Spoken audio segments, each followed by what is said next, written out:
tonight we're going to conclude the book of 1 Samuel. But unlike most times when we conclude a book and we begin the next one, we're not going to feel very much of a change. The book of 2 Samuel is just nothing more than a point at which the original large Samuel scroll was divided into two for the sake of convenience. Thus, it's going to feel more like merely turning the page to another chapter than it is going to be transitioning to another book. Now, as we closed last time, David and his men were only just returning from rescuing their kidnapped families from the Amalekites.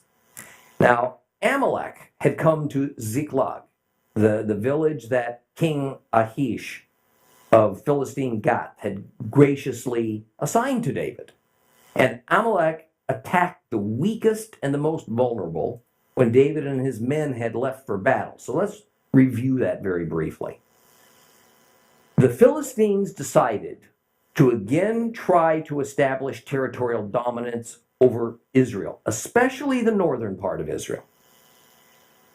Thus, the armies of the 5 Philistine kings that represented the bulk of the Philistine population honored their alliance and their agreement to assemble at Aphek, which is on the northern edge of Philistine-controlled territory, and they were going to gather together to war upon King Saul. Now, since David had established an informal treaty with King Achish, and he was being allowed to live in Achish's kingdom, it was a given that David's private army of 600 men would join in this battle as part of Achish's contingency. But this was an awkward situation, to say the least. David would be fighting alongside the Philistines against his own people, the Israelites. And interestingly, while David expressed no reservations about fighting the army of Israel, 4 of the Philistine lords sure did. They didn't trust David. They didn't trust his motives, and they reckoned that once this battle started, David and his men would just turn against the Philistines and aid their natural countrymen.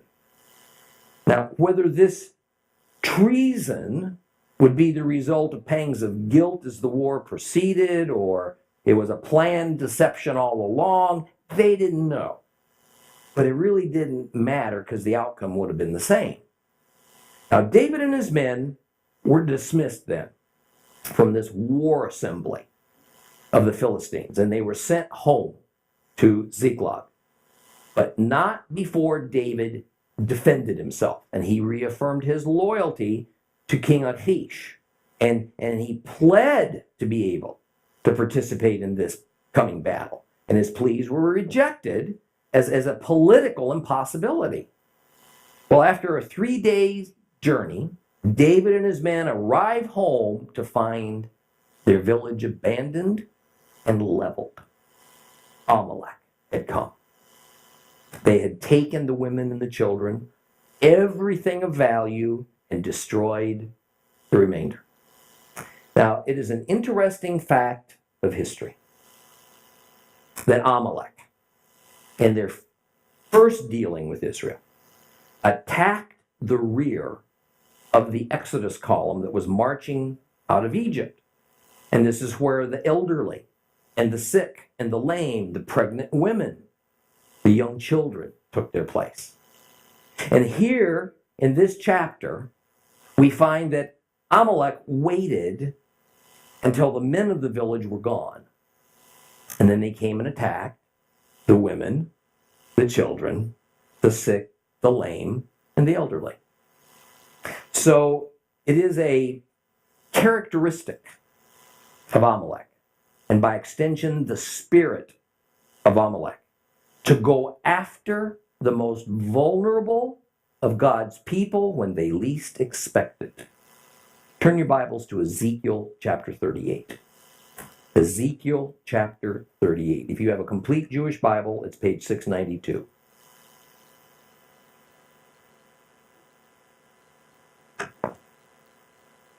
Ezekiel 38.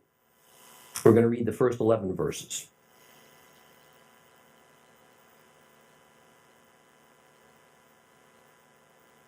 The word of Adonai came to me, human being. Turn your face toward Gog of the land of Magog, chief prince of Meshech and Tubal, and prophesy against him and say that Adonai Elohim says, I am against you, Gog, chief prince of Meshech and Tubal. I'll turn you around and put hooks in your jaws and bring you out with your army, horses, and horsemen, all completely equipped, a great horde with breastplates and shields, all wielding swords.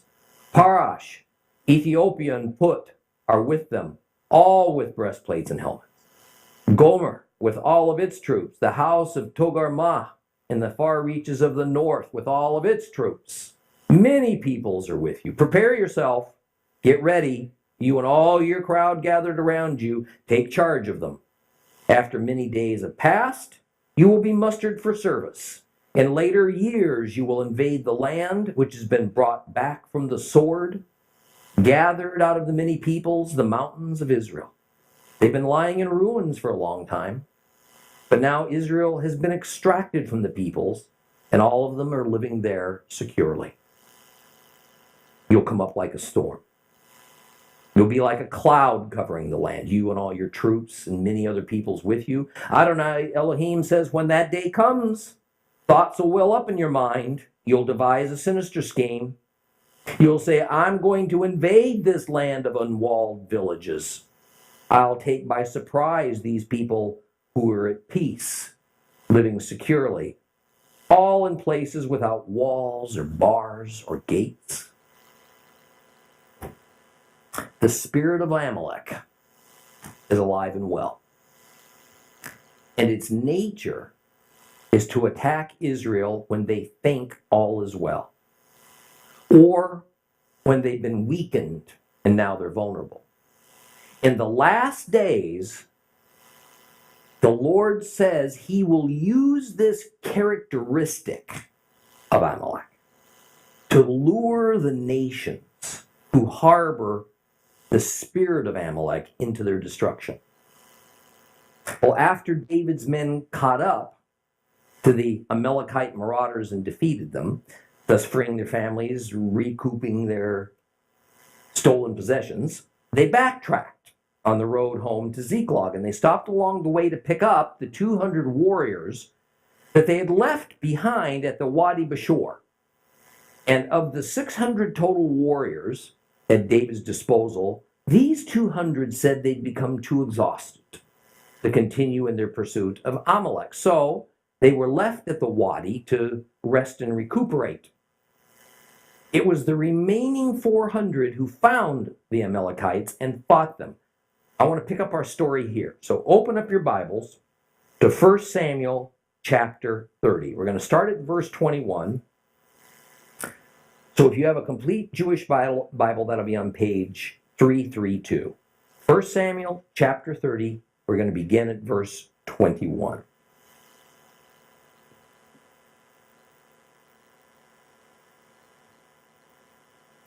David came to where the 200 men were, who had been too exhausted to follow him when they had let them stay at Wadi Bashor. They came out to meet David and the people with him, and when David approached them, he greeted them. But some of the men who had gone with David were evil men, scoundrels, and they said, they didn't go with us. We're not going to give them any of the property we've recovered. Each man can take his wife and his children and leave. And David said, no, my brothers, don't do this with the goods Adonai has given to us. He's protected us. He handed the raiding party over to us. Anyhow, no one agrees with you about this. No, the share of someone who stays with the equipment will be the same as the share of someone who goes out and fights. They'll share equally. It's been that way from that day on. He established it as a ruling for Israel to this very day. And when David came to Ziklag, he sent some of the spoil to the leaders of Judah, who were his friends, with a note. Here's a present for you from the spoils of the enemies of Adonai. And he sent such gifts to those in Bethel, to those in Ramoth, to those in Yatir, to those in Aroer, to those in Siphmot, to those in Eshtemoa, to those in Rakal, to those in Yerich-Meali, to those in the cities of the Keni, to those in Hormah, to those in Korasham, to those in Atach, to those in Hebron, and to all the places where David and his men had frequently visited. Well, David had a crisis on his hands. These 400 men who had fought the Amalekites and had rescued their Hebrew families and all those goods, they weren't in a mood to share with those 200 that had stayed behind. It was not that all of the 400 felt that way. In fact, it was apparently just kind of a handful of men that the Bible describes as raw and Belial, evil and worthless, who had made all that fuss. But as any leader knows, insurrection usually begins with just one vocal dissenter. That's all it takes. Nonetheless, it took all of David's natural, or God-given is probably more accurate, people skills to manage this politically and potentially explosive situation. And while the result is given in just a sentence of Scripture, no doubt some tense hours of careful negotiations and gentle persuasions and soothing a lot of hurt feelings was needed to avoid a very serious split in his army. And we shouldn't think either that all of David's men carried an equal degree of loyalty or faithfulness towards David and towards the community. Sometimes we get so carried away with all the holiness and the loftiness of the Scriptures that we forget that the characters involved in its pages were just everyday human beings. So like any congregation, whether its basis is familial, political, or even a church or a synagogue, there is no monolithic settlement among all of a congregation, and there was none among all of David's men. The matter of assembling for war alongside the Philistines at Aphek had no doubt raised serious red flags among David's men, and it brought many of his army to the brink of parting company with the group, perhaps even removing themselves from under David's leadership. And when they returned home to a devastated Ziklag where they lived, many of the doubters were openly suggesting that David ought to be executed. And now, when fully 1/3 of David's men refused to go any further in their pursuit of Amalek, regardless of their stated reason, there was a very visible line of division that was drawn now. And in diffusing the tension and pronouncing an undeniably God-centered and God-provided judgment in the matter, David proved his fitness to lead God's people and as their earthly king. The wisdom of it, the firmness of the conviction, the sense of community that it reestablished continued in the next move that David made, which was to share the loot taken from the Amalekites, not only with the 200 who'd stayed behind, but also among many families within the tribe of Judah who had no idea that this action had even occurred. Well, his village gone, the Philistine kings having refused his services, David knew that he was going to have to mend some fences to reestablish loyalty with his Judahite brethren. Thus, in verse 26, we see that upon arriving home at his burnt-out headquarters in Ziklag, rather than keep all that had been captured from the Amalekites for himself and his immediate people, he sent gifts, we're told, to the elders of Judah. The words "to his neighbors" are used to modify the phrase "elders of Judah." Sometimes we can get a little bit off track in understanding what the Bible means by neighbor. In the Hebrew Bible, there are generally two different Hebrew words used that will both at times become transliterated into the English word neighbor. But they have two distinctly different senses to them. The first word is shachen, and it means neighbor in the sense of someone who resides nearby, maybe next door. The second is re'ah, and it means a neighbor not in the sense of proximity, but rather in the sense of relationship. Re'ah is referring to a friend or a companion, perhaps a mate or a fellow countryman or somebody who's sharing some sort of recognized common bond with you. Shaken is impersonal, and it can refer to someone you don't even know. Re'ah is personal. It refers to someone you know and care about. The word used in our passage referring to the elders of Judah is Re'ah. So David is using much wisdom and substantial political acumen in showing undeserved generosity to some fellow tribal members, but not all. And here we have a listing of whom it is that he honored. Now, like our president inviting an exclusive group to a banquet at the White House, there is always underlying meaning and purpose in every selection. There is at least as big a message to those who are excluded as to those who are invited. This listing of verses 26 through 31 were leaders who first and foremost were those he felt would support him and would welcome him back into Judah. They were also those whose leadership and influence would be vital in his ascension to the throne of Judah. Now, no doubt the many villages mentioned had been harmed by the Amalekites or the Philistines or both. So the justification for awarding reparations to these Judean villages could be made as David would have had to explain to his 600 men just why he was going to give away all this plunder that they had just risked their lives for. After all, weren't they now in dire need as well? Their homes, their businesses had been destroyed. They were essentially living now among ruins. Now, while we can and we probably should credit David with a wonderful display of generosity and mercy, chesed, we need to temper it with a little bit of reality. It's always been so that political leaders buy the loyalty of others by giving away wealth that came from other people. They love to give away other people's money.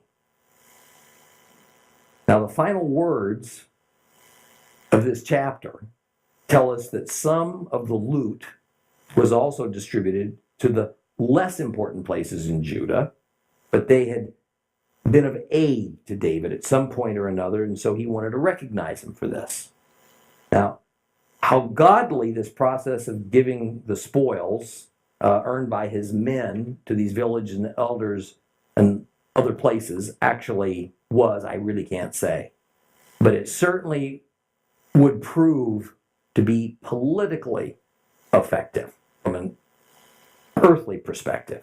So let's move on now to the last chapter of the book of 1 Samuel, chapter 31. If you have a complete Jewish Bible, it's page 333.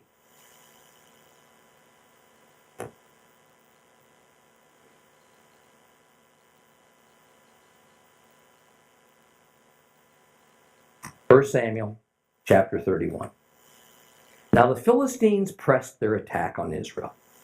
The men of Israel fled before the Philistines, leaving their dead on Mount Gilboa. The Philistines pursued and overtook Saul and his sons, and the Philistines killed Jehonatan, Avinadab, and Malchishua, the sons of Shaul.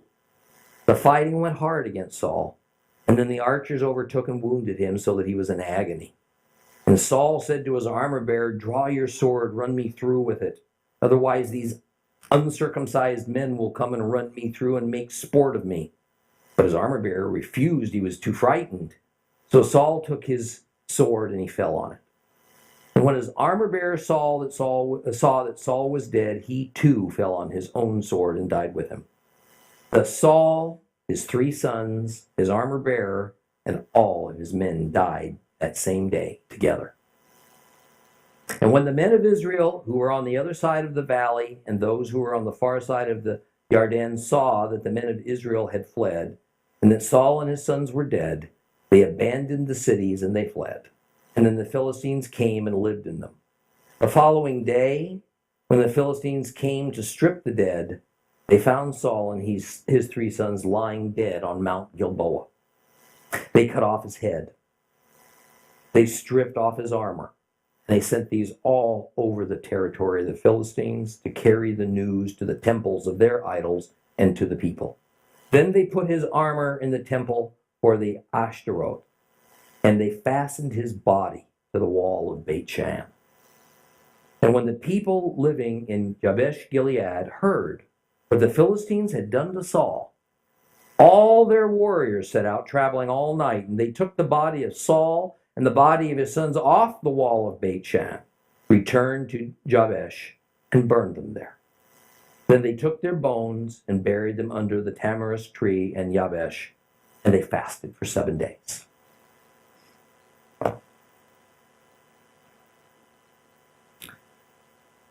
Well, here's the story of the inevitable end of King Saul, who died as violently as he lived. There's no sense of gloating. There's no condemnation of this tragic king. Rather, what we read is almost sentimental, maybe even reverent, the word. The account of the battle scene is typically brief, and yet one can almost close their eyes and picture it all as it unfolded. The main confrontation was fought in the Jezreel Valley, a vast plain where countless battles had been fought over the centuries, and many more would follow.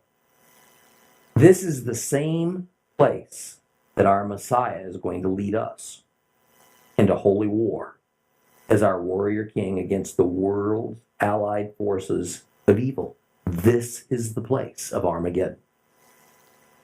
Now let me point out that we find the same account, nearly word for word, in the book of 1 Chronicles, chapter 10, with only the most minor variation that is really just kind of added information.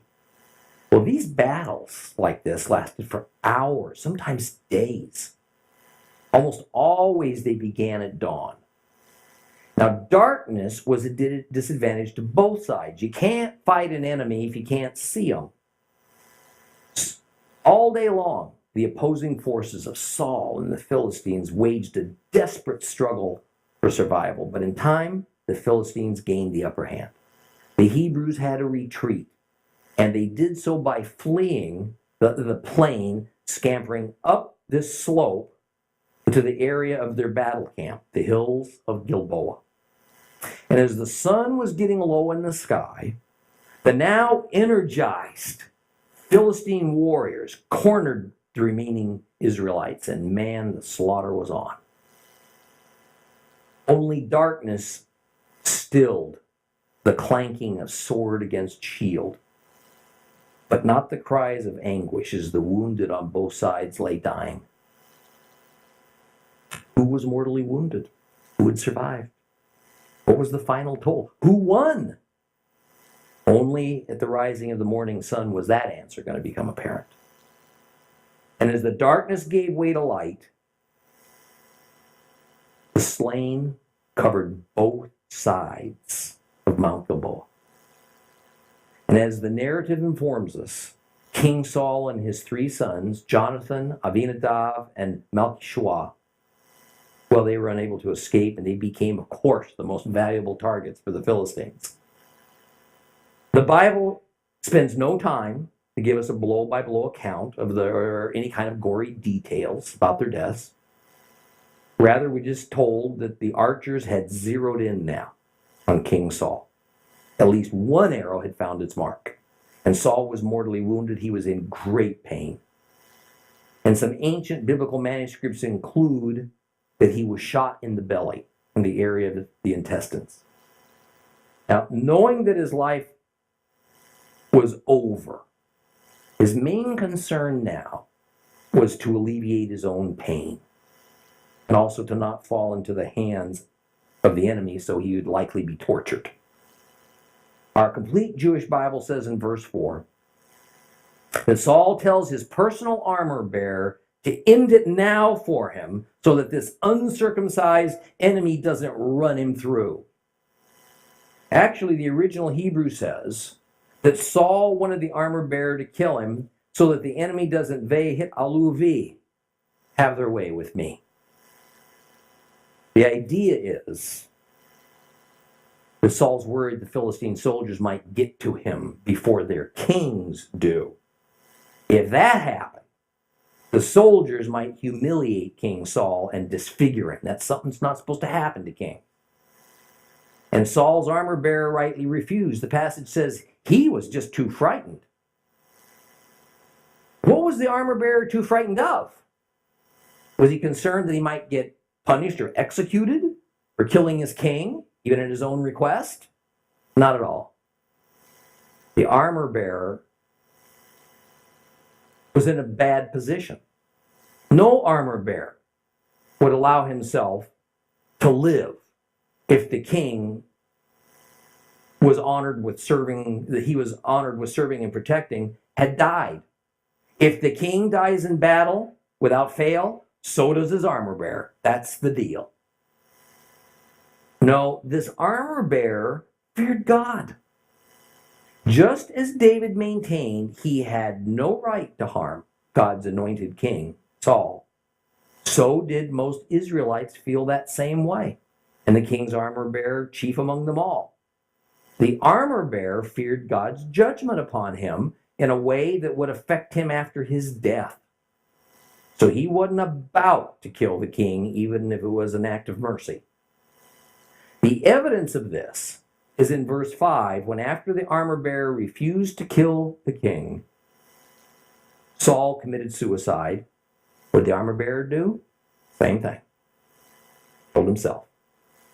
It's interesting to me that Saul even called upon the armor bearer to kill him.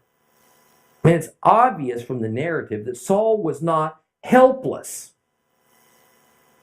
I mean, he was certainly able to bring about his own death. It was not unusual in battle, even into modern times, for a hopelessly wounded soldier to ask a comrade to end his suffering.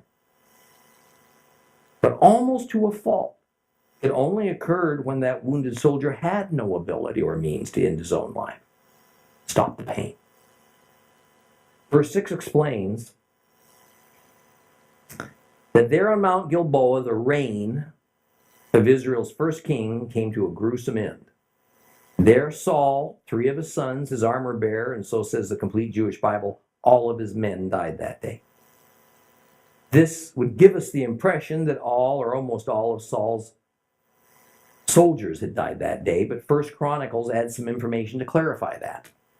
1 Chronicles 10:6 says, thus Saul, his 3 sons, and all his household died together. Hey, there's a difference there. I hope you see it.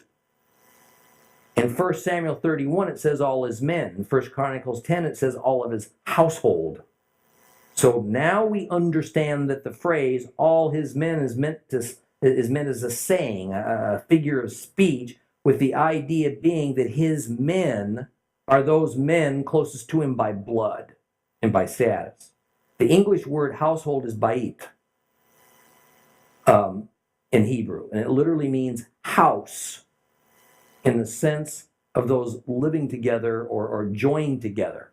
It can mean relatives, but it can also include, as it does here, the king's court. So it was Saul's family and all those of his royal court who were at the battle scene who are being referred to as having died together that day. Many Israelite warriors fled the area and escaped. And it's interesting that we do not find Abner's name mentioned. Abner was Saul's highest military commander, and one would certainly expect to see him standing shoulder to shoulder with his king. No explanations offered. For some reason, Abner was not there. And apparently it was understood that his absence was for some legitimate reason. The other name we might find to expect among the dead is Ishbosheth. This is Saul's fourth son. He apparently escaped with Abner, or maybe he just wasn't ever present there for whatever reason. We're going to encounter both of these men in later chapters. Well, the news of Israel's devastating defeat and their king's death raced across central and northern Israel, even to the other side of the Jordan River, where a large population of the Israelites lived. It would have taken no more than a few hours. People panicked. To the north of Jezreel, up to the Galilee mountains, even across to the Transjordan and areas near the Jordan River, large populations deserted their cities, their villages. They fled the countryside to hide. And even their walled fortress cities were abandoned and left to the Philistines to take without a fight. Essentially, we find that an entire new political landscape now faced Israel. Much of the land of the northern tribal coalition of the Israelites was lost to the Philistines. Those Hebrew tribes who had always sided with Saul and supported his rule were now firmly under Philistine control. But the southern tribes of Simeon and Judah, they remained largely unaffected because of this mountain range that acted as a formidable separation and a barrier of sorts between northern and southern Israel. In general, the Israelite territory of the Transjordan was also unaffected, except perhaps for a few isolated cities or towns. Well, as was customary, after battle, the plunderers got busy searching and stripping the enemy dead. Now, much to their surprise and delight, there lay the king of Israel and his 3 sons. This victory was far more complete than the Philistines had any right to hope for. To take everything of value from a corpse, from weapons to armor to jewelry, this was not considered at all wrong. It wasn't a mistreatment of the dead.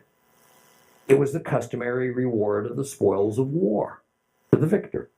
And to this day, in all armies, the practice is permitted to some level or another. But to add the final insult to Israel's defeat, the Philistines hacked off the heads of Saul and his sons.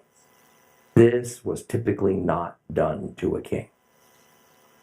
The heads and the armor of Saul and his sons were dispatched, we're told, all over Philistia, where they were displayed in their temples, trophies, set before their deities.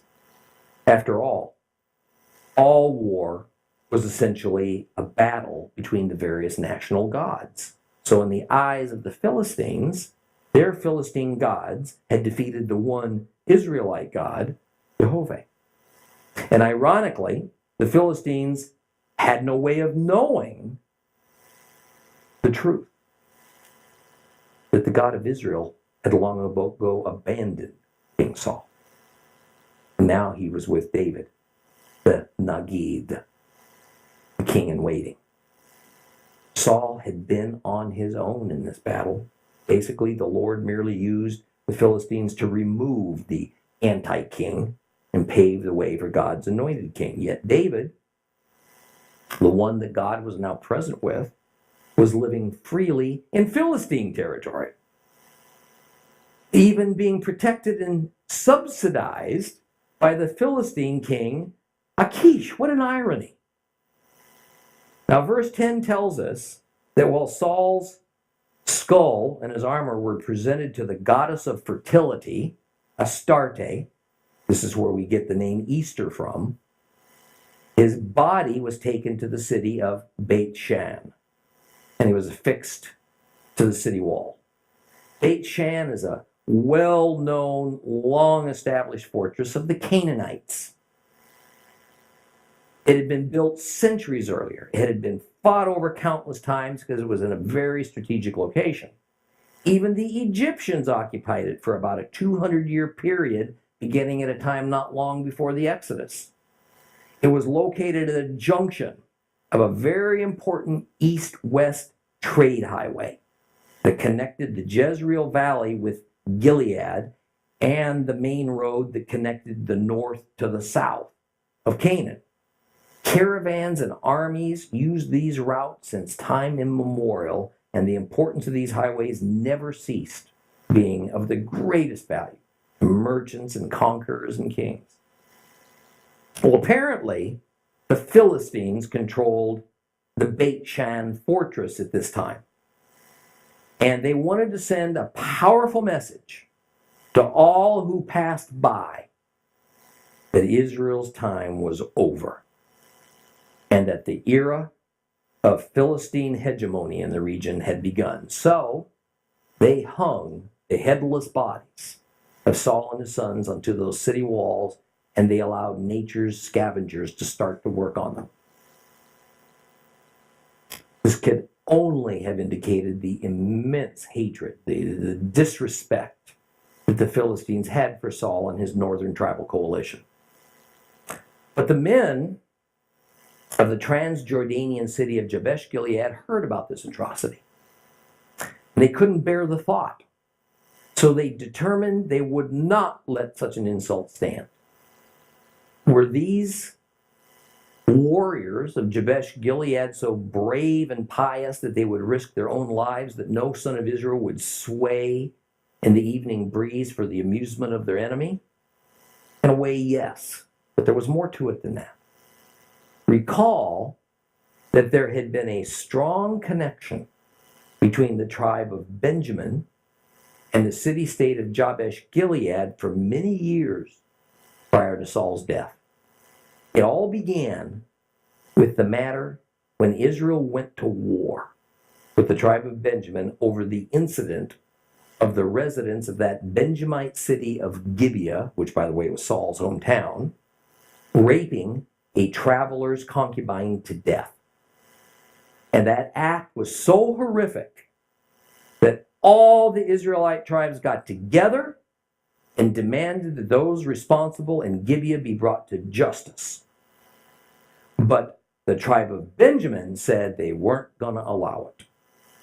So the other 11 tribes of Israel went to war with Benjamin and nearly brought them to extinction. Not long after that, Israel attacked the Transjordanian city of Jabesh Gilead with the intent of exterminating every man, woman, and child. But the Israelites found 400 virgins of marrying age in the city and decided to spare them. Instead, they gave them to the few surviving Benjamite males for wives as a means of regenerating their tribe. Thus, the residents of Jabesh Gilead and the tribe of Benjamin, including Saul's clan, were bound now by blood. And the existence of both Benjamin and Jabesh Gilead was only because of their intermarriage. Later, when Jabesh Gilead came under attack by the Ammonite king Nahash, Saul from Gibeah marched all night with a contingent of Benjamite soldiers to rescue them.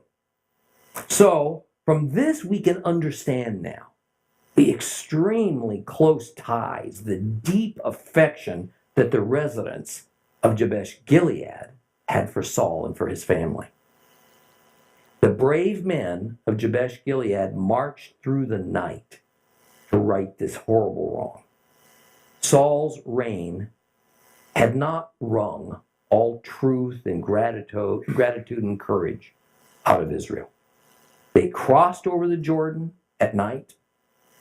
They waited until the residents of Beit Shan were asleep behind the safety of their walls, and then they stealthily hoisted Saul and his sons' headless bodies down.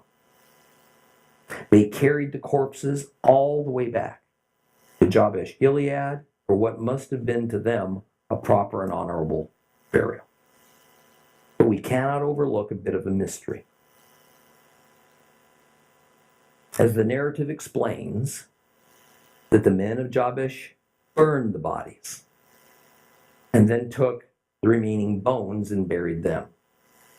This is totally uncustomary for a Hebrew burial. The Torah forbids the burning of Hebrew bodies except for the most heinous crimes. Leviticus 20:14. If a man marries a woman and her mother, it is depravity. They are to be put to death by fire, both he and they, so there will not be depravity among you. Leviticus 21:9. The daughter of a Cohen, a priest, who profanes herself by prostitution, profanes her father. She's to be put to death by fire. Some have speculated that due to the work of the scavenger birds and the natural decay that had already set in, that the men of Jabesh Gilead decided it was better not to bury them in that condition. That is an unwarranted stretch. This sort of issue with corpses discovered in all manner of disfigurement and stages of decomposition may not have been usual, but it wouldn't have been rare. Considering the pagan influences that had crept into the various Israelite tribes and clans, and that those Israelites who lived over in the Transjordan especially seemed to readily adopt pagan ways, then very likely this was little more than a rather standard practice for Jabesh Gilead. Notice that they did not so completely burn those bodies with such heat as to destroy the bones. Rather, they would have placed them in an ossuary, a bone box, and buried them under the terebinth, or the tamarisk tree in Jabesh Gilead. Because they were honoring the death of their king, we're told that the residents of Jabesh Gilead fasted for 7 days. But this was not to be the final resting place for Saul and three of his sons. We read in 2 Samuel 21, when we get to it, that at a later date, David would have the ossuary dug up, and their bones would be moved to the territory of Benjamin and deposited in the tomb of Achish, who was Saul's father. So as we exit now the book of 1 Samuel, Israel is a rudderless ship. They're adrift now in a sea of turmoil. The Philistines are in control. Israel's in need of a deliverer. The first king of Israel is dead. They have no king. The reader now is left with a sense of incompleteness and uncertainty amid a vacuum now of authority. And even though we know from the narrator that God has everything under control and David is in the process of assuming the throne of Israel, we also know that the people of Israel have no idea of any of this. But as of this point in this narrative, even the reader of the Samuel scroll has many questions left unanswered. How and when will the Lord finally install David as king? Especially since the Philistines have this firm grip on the largest segment of the Hebrew population in Hebrew land. The same sorts of issues would be raised for the coming Messiah. The reader will learn that a deliverer for David's line is coming. But how? When? Next week we'll begin 2 Samuel, the era of King David. Please rise.